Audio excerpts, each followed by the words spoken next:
All right, guys, welcome back to another episode of The Potential Project. I'm your host, Sean Calhoun, and if you're here, it's because you're ready to reduce stress, burn stubborn fat, and get your body working with you instead of against you. On this podcast, we're all about simple, no BS strategies for fitness, nutrition, and lifestyle. This way, you can feel strong, confident, and in control. I'll give you the tools, mindset shifts, and habits to help you look and feel your best without spending hours in the gym or stressing over every single meal. Now, let's get into it. All right, guys, welcome back. And today we're going to be talking about a morning routine. Now, this isn't meant to say that you need to do everything that we're going to talk about today perfectly, but I'm just going to bring up the conversation around protein in the morning, nourishing your body, and setting up your nervous system for success throughout the day so that your body can get the signals that it needs to give you energy, lose weight, and just feel your best. Because I have so many women, they come to me telling me they're exhausted, they crave sugar in the afternoon, they're snacking at nighttime, they're struggling with their belly fat, and they just feel like their body is working against them, even if they're doing all of the quote-unquote right things. But then, when I ask what they had for breakfast, the answer is usually something like coffee or nothing, or something that I would barely can even consider as food, right? And this isn't about judging anyone or where they're at in their health routine or their life. It's just like, I get it, right? Mornings are busy, right? You have work, you have emails, you got appointments, you probably have to walk your dog, you got a house to run, and then you need to do everyone else's chores and tend to everyone else except for yourself, right? But at some point, we really got to ask, right? Like, what is my body running off of throughout the day? And that's what we're going to talk about today, because I see it too often that we're undernourished, we're underfed, we don't have enough nutrients, our body isn't getting the right signals that it needs to thrive, right? And a lot of the women that I talk to or that I see just online and stuff, they're trying to fix things like their afternoon cravings, low energy, like weight loss resistance, mood swings, poor sleep. Like, these are a lot of the symptoms that I see, and they're trying to do it without looking at how they start their day, right? And that sets the pace for how you sleep. That sets the pace for your hormonal regulation, your satiety. All things happen because of your morning. And that's why it's so important, and that's why we're going to talk about it today. And a lot of the common patterns that I see are things like this, right? Skipping breakfast completely, having coffee on an empty stomach, having a piece of toast and a banana or like a granola bar and then calling it breakfast, right? Having a sweet coffee drink. Don't get me started with some of the Starbucks and Dunkin' Donuts options that are out there. And then not eating real food until lunch. Like, they'll stop at the drive-through, get a sugary coffee, and then they won't even have a real food, and then they'll have like a salad at lunch or something like that, right? Or another thing that I see is people will wait until they're actually starving, and then at that point, they just have to get whatever is convenient or easy. And another thing is saying, I'm not hungry in the morning, but then crashing later in the day. And the last one that I see that I wrote down was trying to save calories, quote unquote. If you're not seeing this on camera, I'm doing the parentheses there. You're trying to save calories earlier on in the day, and then what happens is you overeat or you crave sweets at night. Now, the point here is that your body doesn't just need fewer calories. It needs signs and signals of safety. It needs stability, and it needs actual nourishment so that, it can operate the way that it needs to. And in your case, it means to give you energy and help you build your metabolism, burn fat, not have bloating, and sleep well, right?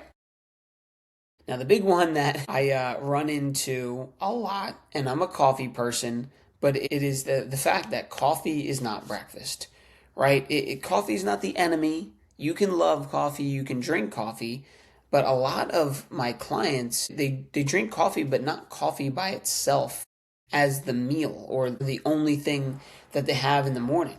What happens with coffee is you wake up and coffee can give you a stimulation of feeling like you're having energy, but what it really does is it shuts off your ability to feel tired, right? I'm not going to go into the science. This could be its own podcast, but coffee sends a signal to your body that it's not tired anymore. It doesn't actually give you natural energy. It just tells your body that it's no longer tired. Therefore, you feel like you're alert, right?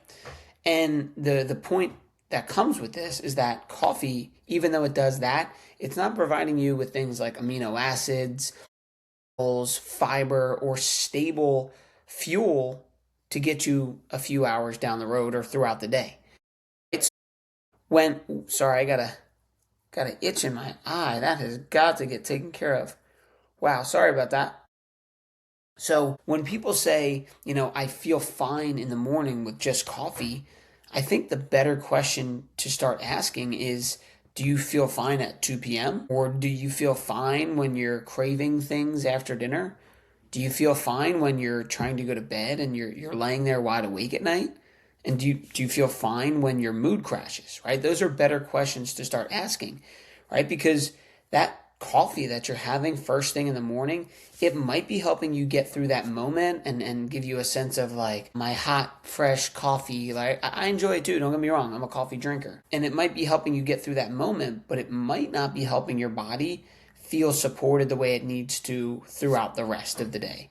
So that's a big thing that we need to address, and we'll take some action steps onto how to still enjoy your coffee and just make it a better scenario, right?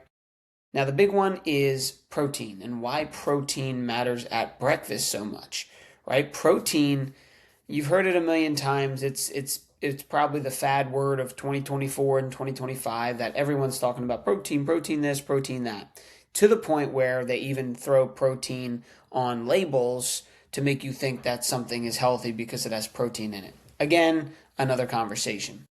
But the key points to remember about protein is that it helps stabilize your blood sugar. So when you eat something like carbs, sugars, anything that spikes your insulin, it's going to help stabilize the blood sugar spike so that it's not a large spike and then a large dip, making you feel a little uneasy. So protein helps with that, right? Protein helps support your muscle growth, which is essential if you want to have a healthy metabolism, build strength, and age gracefully. Right, we know muscle is super important, and protein are the building blocks for muscle. Protein also helps keep you full longer. So if you're eating enough protein in each one of your meals, you have fewer snacks, or your cravings are going to go down to want to snack and munch on things throughout the day, and you can just have your main meals, right? Which again goes right into what I was going to say next, is that it reduces your cravings later in the day. If you were to eat a substantial amount of protein at breakfast and lunch and dinner, you're less likely to want to be munching on something in between or even after dinner. Now, like I said, protein are the building blocks to help you build muscle, but more importantly, in protein are the amino acids, and they are actually the building blocks. And what they do is they help your muscles and your body repair, recover, and build. So when we're trying to strength train or maintain muscle mass or just continue to grow instead of decay, the amino acids that are in protein are essential to that, and that's actually what happens.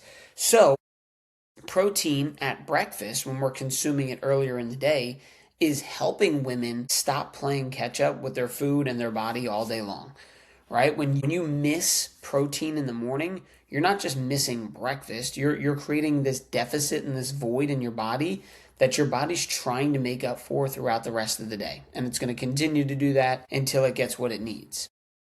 Now, if you're a woman in menopause listening to this, because that's who I help and that's who I cater to, why does it matter more for you, right? And this is because in menopause and even in perimenopause, women are already dealing with changes in things like estrogen, progesterone, their insulin sensitivity, muscle mass is declining at a more rapid rate, your sleep quality is thrown off, your ability to handle stress is less, right? Your recovery might take longer because let's say you work out frequently or you have a high stress job, your ability to recover from that is not as easy, and your body composition has changed, right? All of these things are happening when you start going through peri and postmenopause, right?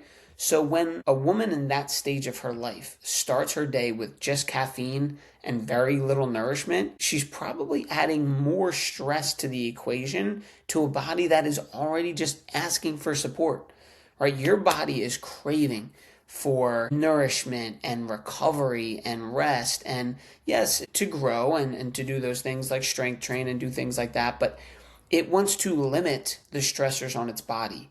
And when you're just throwing caffeine and maybe even some sugar into the mix in the morning and not giving it the nourishment, you're sending the wrong signals to that body. I have this conversation a lot. This is why the same habits that seem to work when you were in your 30s or 20s or 40s, even in that time frame, they might feel like they're not working anymore, right? Your body is going through changes and it's in a different season of life. So therefore, it just needs a different level of support. And that's what we're talking about here. Supporting your body instead of trying to beat it up or use the same approach that you had once done when you were in your 20s and 30s and seemed to get you by. Now, another thing that happens when I have this conversation with women about eating in the morning, nourishing their body, having a satiating breakfast is the schedule thing. Your schedule takes up a lot of your time. You have work, you have a family, you have things going on that are taking up your time. And a lot of women say, I don't have time for breakfast. The big thing is, I don't have time to eat a full meal. What that often means is that your morning is structured around everything else in your life except for nourishing yourself. Like, think about it, right? Like if you wanted something to happen in your life, theoretically, you could make the time for it. Now, I know you say you have to get to work at this time, or you work out in the morning, or whatever the situation is. If you went to an extreme, you could make it happen, right? So we're not going to go to extremes today. We're going to talk about how to make this happen in your life, in your busy schedule. But, when you shift your mindset to say, my morning is structured to nourish my body and give myself that safety feeling and get ready for the day, everything can start changing, right? Now, the reality is right now, you probably have something like, if your first meeting is at 8 a.m., maybe you can make breakfast happen at 7:15. I know a lot of women who work from home, right? Maybe you could have breakfast at 7:15 and be on that meeting by 8 a.m. If you leave the house early and you don't work from home, maybe breakfast needs to be prepared the night before. That could be a shift that's going to happen. And as I mention these things, remember that if you want change in your life, if you want to improve your energy, if you want to lose weight, if you want to improve your health, then you're going to have to change something that you're doing.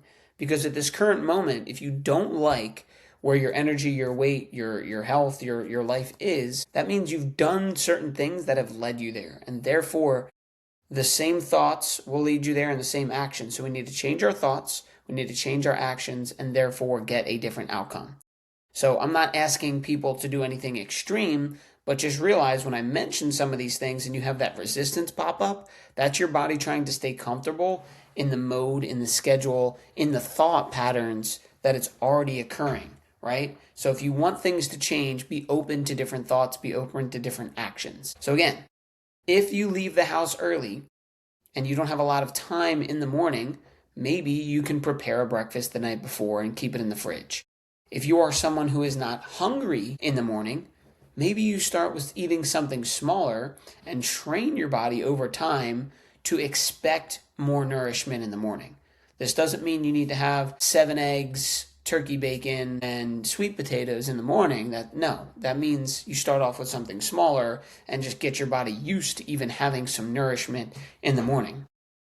And if your current morning routine creates stress in your life, it's creating energy dips, it's creating cravings, then your schedule needs to change, right? Like if the thoughts and the actions that you're currently doing are creating stress, energy dips, and cravings throughout the day or at nighttime, we're going to want to shift something so that we can improve that scenario, right? You can't just keep asking your body to give you energy, focus, patience, a better metabolism, and stable moods, and when you're not giving it anything to work with, right? It's literally running on fumes and depleted stress hormones, right? Hey, hope you're loving the episode so far. Thanks for spending some time with me. I got a quick favor to ask. Make sure you're subscribed to the podcast because that's how I know you're getting value from the show. And this way, you never miss an episode. All right, now back to the show. What does that actually look like? Like, what can we break down in the morning to take some action and have a satiating breakfast that's going to set you up for success. Now, everyone's got a different schedule. I'm not going to tell you when to eat your breakfast, but I will tell you, you want to try to aim around 25 to 40 grams of protein in the morning in that first meal, depending on the person. So people are going to be different heights, weights, ages, all of those things. But if you're someone who's never eaten in the morning, maybe you don't try to have 40 or 50 grams of protein. Maybe you start off smaller, right? And some examples of that could be eggs with turkey sausage and fruit, or Greek yogurt with berries and chia seeds, or cottage cheese with fruit and nuts. You could do, here's a lighter one, you could do like a protein smoothie with, make sure it's a high quality protein, some berries, spinach, and peanut butter. You could do leftovers, right? Leftover chicken, turkey, or steak.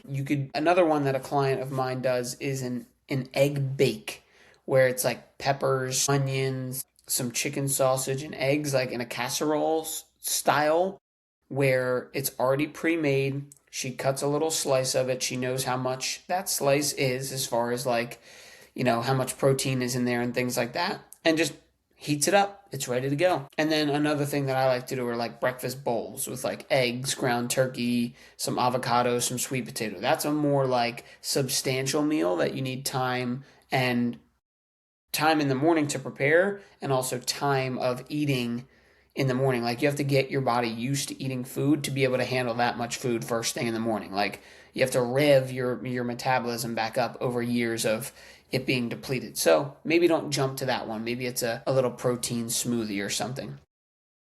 You always want to add fiber when you can. Those are things like fruit, berries, vegetables, chia seeds, flax seeds, or even potatoes, depending on the meal that you're having. You don't always want potatoes in the morning. I get it. You always want to add healthy fats, things like avocado, cooking with olive oil, nuts, seeds, and whole eggs, right? And you want to hydrate in the morning. This is super important, but hydrating alone needs to come with minerals. So before your coffee, try to consider maybe getting a glass of water with, like I use Baja Gold sea salt. You can use Celtic salt. Any type of salt that has trace minerals in it is going to flood your body with electrolytes and the minerals that it needs to create energy. So, a simple formula for you to have in your morning to start your day is protein, fiber, add some color in there with some veggies, and some minerals. That is going to set your morning up for so much success.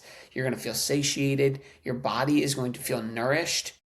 And it's going to be able to take you out of that stress mode and put you into that recovery and have restoration throughout the day. Now, after going through that, what does not count as a strong breakfast? Because I've seen it all, but here's some of the things that I've seen, right? Some things that are not a legit breakfast to help you for success, right, would be a banana and a coffee, a granola bar while you're driving in the car, a piece of toast and nothing else, or like a protein bar that typically is going to leave you hungry in 30 to 45 minutes. I said this before, but a sweet coffee drink. You're pulling up to Starbucks, to Dunkin', wherever you get your coffee, and it's a Frappuccino. Like, that's no-go. A bite of leftovers. Just like grab a little bite. That's not it. A handful of crackers while you're answering emails. Or this one gets me, is like a quote-unquote healthy muffin that really is basically just dessert, but it's got a good label on the front, right? It's good branding to tell you that it's healthy or whatever, right? And then just realize, like, if you're someone who's eating these things right now, it's not some big moral failure. They're just options that are not enough to support your body and give it what it needs and what it's been asking for through symptoms and through the struggles that you're experiencing.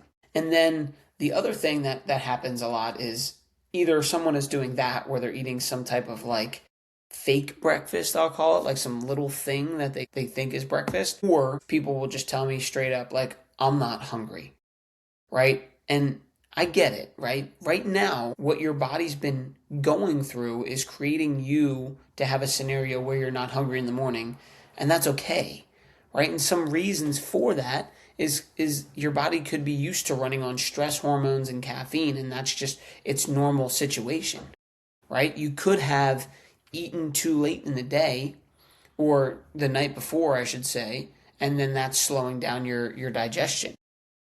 Overall, your digestion could be sluggish, right? If you're not processing the food properly, or you're eating late at night and your digestion's not able to turn on the way it needs to, typically, yes, you won't be as hungry in the morning.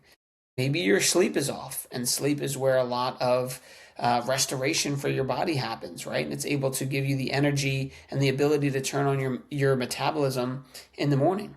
Maybe your body has adapted to just ignoring those hunger cues. Like, you should be hungry at certain times throughout the day if you're on a regular schedule, and your body could have gotten used to just pushing them to the side because you need to work or you need to answer emails or care to other things, right? Or you could be anxious and rushing in the morning. If you don't give yourself enough time and you're waking up and I got to shower, brush my teeth real quick, where's my socks? And you're throwing that together and rushing out of the door, of course, you're not going to feel hungry, right? Because your mind's focused on some other things. So again, I've said this before, if you're in one of those scenarios, do not try to force some massive meal down your throat and try to totally rewire your whole morning routine. There's no such thing as a perfect morning.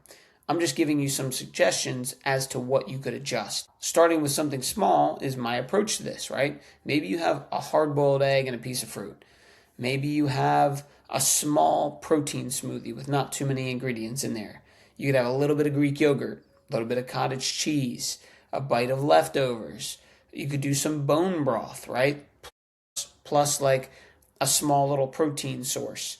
Or maybe you made one of those breakfast bowls and you eat a quarter of it or half of it, right? You're telling your body that it's getting nourishment in the morning, but you're not overloading your stomach with a large meal because that might make you feel nauseous and it's just probably too much for your system at the moment, right?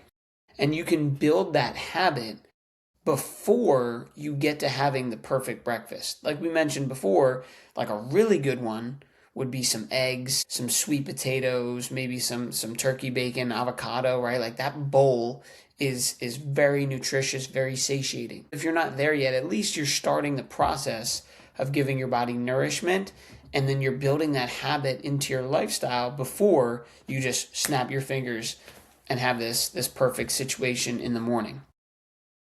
Now, the bigger lesson, and we talked about your mindset, your thoughts before your actions, is that the morning routine that you're doing, right, is sending a message to your body. The way you start your day and what you're doing within that time is totally giving your body a sense of, should I be in rest, digest, recover mode, or should I be in a heightened state of awareness? Now, if you're someone who wants better energy, to lose weight, and to feel better, you don't want to stay in that stressed out fight or flight mode all day long. And that's probably where you've been for years, right? So, how you start the day tells your body that message, right? If you're drinking coffee, you're rushing, you're not eating food, you're focused on emails, the stress of the day, right? And running out of the door, that's telling your body we are in survival mode. Like right now, we just need to focus on this. We're in survival mode. But if you flip the script, and you start your day with things like water and minerals, getting enough protein, maybe some sunlight, and God forbid, a few deep breaths and a few minutes to yourself, that's telling your body we are supported, we're safe, we have fuel, right? Again, this doesn't mean you have to do it in a certain order. It doesn't have to be perfect. It just means that you need a morning rhythm that's going to support the life and the body that you say you want, right? Like, I get it. If you are cool crashing in the afternoon, having cravings and not getting very good sleep at night, and you're frustrated with that stuff, if you're cool with that stuff, then by all means keep doing what you're doing. But again, if you're experiencing negative symptoms like bloating, fatigue, you're lying awake at night where you just are, your body's tired but your mind's awake, you can't seem to lose that extra 5 to 10 pounds around the midsection, all of those things are adding up and causing you stress, well, then you have to do something different. You cannot keep doing the same thing that you've always done. So what are some things that you can do right now to take action on this, right? So for the next 7 days, here's the things that I want you to focus on, right? And these are little tweaks. It's not a whole remake over. But one thing is to drink water before your coffee. If you enjoy coffee, drink it. I'm not telling you not to. I love coffee. But have a glass of water with some minerals in it before you have that cup of coffee. Another thing you can do is eat that 25 to 40 grams of protein within an hour and a half of waking up. Like within 60 to 90 minutes of waking, try to get at least 25 to 40 grams of protein. I want you to keep your breakfast super simple at first. Again, don't try to make some elaborate bowl or crazy meal. It's got to be simple, but it's got to be nourishing, because if you do something simple and there's not many ingredients, it doesn't take long to prepare, it's not overstimulating, then you will do it consistently. And then the last thing, and this is the biggest one, is I want you to start tracking some things, right? Not numbers, not calories. Track your energy, your cravings, your mood, your hunger, and your nighttime snacking, right? Like, for example, right? Do you have energy at 10 a.m.? Do you have cravings at 3 p.m.? What's your mood in the afternoon? Are you hungry before dinner, right? Are you snacking at nighttime? And what is your sleep quality? You don't have to do all those perfectly, but I like to throw those out there, because a lot of times in the health and fitness space, we're only talking about how many calories should I eat, what should my macros be, what weight lifts should I do, what supplements should I take, right? And it's important stuff, but if we're never noticing like how what we're doing within our food and our schedule is impacting our energy, our mood, our cravings, and our quality of life, you're missing out on a lot, right? And to me, it's almost more stressful to be like, I need to have this certain amount of calories or else, when I can really just say, you know what, I had that meal in the morning, that protein-led meal, and I felt really good. I had real energy. I wasn't, going to the vending machine. I wasn't trying to fall asleep at my desk. All of those things are better quality of life, and they anchor in the thing that you're doing, right? That's why being aware of these things matters, because you could just do them blindly and not realize that you're improving. But when you start to look back and say, wow, I had this meal and I had better energy. I had this meal, better digestion. All of those things are starting to change, and that's going to reinforce your habit to do them again. So if this episode made you realize that your symptoms and the things that you're experiencing might just not be random, and that your body might need more support instead of restricting the fuel sources and the minerals and all the things that are fueling your body, this is exactly what we work through inside the Vitality Reset, the program that I help women with, right? Realistically, we help women in peri and postmenopause stop guessing, understand what their body's asking for, and build a plan that's surrounded by real nourishment, functional lab testing, and simple habits that fit their lifestyle. This is a custom protocol based on what your exact body needs. So there's no more guessing anymore. And if that interests you, instead of even reaching out to me, I put together a free masterclass where I talk through my step-by-step method for, losing stubborn weight, boosting your energy, and supporting your hormones without even guessing. So if you want access to that, I'll put a link to it below in the description. It'll take all of the questions that you have and hopefully answer it in that one video. So I hope you guys enjoyed this. If you did, please share it with a friend, and please take action on this today so that you can become a better version of yourself down the road. So guys, I will see you next week. Hey, thanks for spending some time with me on today's episode. I hope you got a ton of value from it. If we're not connected on Instagram yet, let's change that. Hit me up at Sean Calhoun _. That's SEAN Calhoun _. Shoot me a DM. Let me know what you think of the show, or if you got any questions about how to level up your health. I'd love to hear from you. Thanks for tuning in. I'll see you on the next episode.